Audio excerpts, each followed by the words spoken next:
হে মুমিনগণ, তোমাদের উপর সিয়াম সাধনাকে ফরজ করা হয়েছে যে লাগাতার এক রোজার বিনিময়ে ৬০টি রোজা রেখে দিতে হবে। দৈহিক যেমনটি আমরা পরিষ্কার পরিচ্ছন্নতা পবিত্রতা অর্জন করি, আত্মিকভাবে যাতে করে মানুষ পরিচ্ছন্নতা পবিত্রতা অর্জন করতে পারে।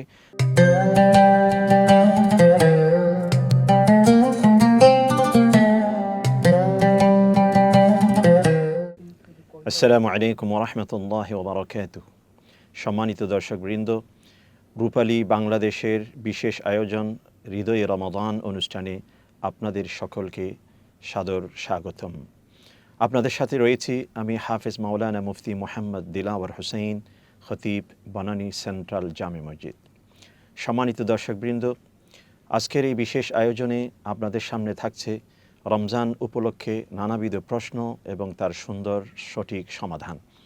এই উপলক্ষে আমাদের সকলের জানার অদম্য আগ্রহ রয়েছে রমাদানুল মোবারকের যে সিয়াম সাধনা, এটা কিভাবে আল্লাহ রাব্বুল আলামিন বান্দার উপর ফরজ করেন এবং এটার হুকুম কি, এটার শরঈ বিধান কি, এই প্রসঙ্গে অনেকের প্রশ্ন থেকে যায়।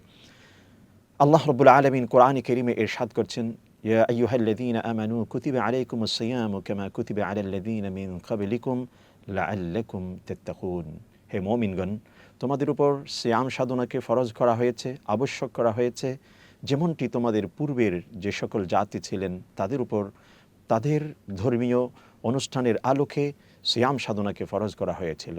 এবং এর পিছনে বিশেষ লক্ষ্য উদ্দেশ্য হলো যাতে করে তোমরা তাকওয়া এবং আল্লাহ ভীতি অর্জন করতে পারো। সিয়াম এটা একটি গুরুত্বপূর্ণ আমল। মানুষের যে দৈহিক যেমনটি আমরা পরিষ্কার পরিচ্ছন্নতা পবিত্রতা অর্জন করি, আত্মিকভাবে যাতে করে মানুষ পরিচ্ছন্নতা পবিত্রতা অর্জন করতে পারে, সারা বছরের মধ্যে একটি মাস ব্যাপী আল্লাহ পাক এই সিয়াম সাধনাকে ফরজ করেছেন। আর এই সিয়াম সাধনার পিছনে অসংখ্য লক্ষ্য, অসংখ্য উদ্দেশ্য রয়েছে। এর দৈহিক, মানসিক, আত্মিক, স্বাস্থ্যগত, সায়েন্টিফিক অনেক অনেক উপকার রয়েছে। সে সম্পর্কে আমরা জানব কোরআনের এই আয়াতের আলোকে এবং রাসূল করিম সাল্লাল্লাহু আলাইহি ওয়াসাল্লামের হাদিসের আলোকে। আয়াতের আলোকে যেটা বোঝা যায়, সিয়াম সাধনা মুসলিম উম্মার উপর ফরজ। যেমনটি এর পরবর্তী আয়াতের মধ্যে আল্লাহ পাক ইরশাদ করছেন, শাহরু রমাদান আল্লাযী উনজিলা ফীহিল কুরআন হুদাল লিন্নাস ওয়া বাইয়িনাতিন মিনাল হুদা ওয়াল ফুরকান ফামান শাহিদা মিনকুমুশ শাহরা ফালইয়াসুম। তোমাদের মধ্য থেকে যে ব্যক্তি এই মাসটি পেয়ে যাবে সে যেন অবশ্যই অবশ্যই সিয়াম সাধনা করে।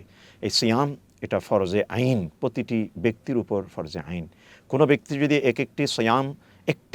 একটি রোজা যদি কোনো ব্যক্তির ছুটে যায়, সে ব্যক্তি কবিরা গুনাহ করলেন। এবং এটার যে পরিত্রাণ বা রিকভারি হিসেবে দুটো বিধান রয়েছে। একটি হচ্ছে সেটার কাজা, আরেকটি হচ্ছে কাফারা। কাফারার যে বিধানটি দুটো, একটি হচ্ছে যে আল্লাহ রাব্বুল আলামিন যে একটি রোজা ফরজ করেছেন তার বিনিময়ে পরবর্তীতে লাগাতার এক রোজার বিনিময়ে ৬০টি রোজা রেখে দিতে হবে, অথবা ৬০ জন মিসকিনকে এক এক রোজার বিনিময়ে খাদ্য প্রদান করতে হবে, একদিনের পরিপূর্ণ খাদ্য। এটা হচ্ছে কাফারা।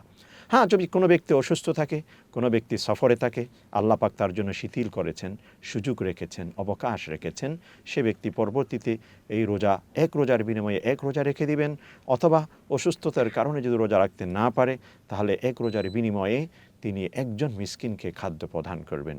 এটাই হচ্ছে রোজার একটি গুরুত্বপূর্ণ বিধান। আমাদেরকে এই বিধান সম্পর্কে জানতে হবে যে ৫ ওয়াক্ত নামাজ যেমনটি ফরজে আইন, এটা ছাড়া যাবে না কশ্চিনকালেও, ঠিক তেমনিভাবে সিয়াম সাধনা এটাও হচ্ছে ফরজে আইন। কোনো ব্যক্তি কোনোভাবেই সিয়াম, একটি রোজা কোনোভাবেই তিনি ছাড়তে পারবেন না। আল্লাহ রাব্বুল আলামিন আমাদের সকলকে যেই এক মাস ব্যাপী সিয়াম সাধনার তৌফিক নসিব করুন। আমিন ইয়া রাব্বাল আলামিন।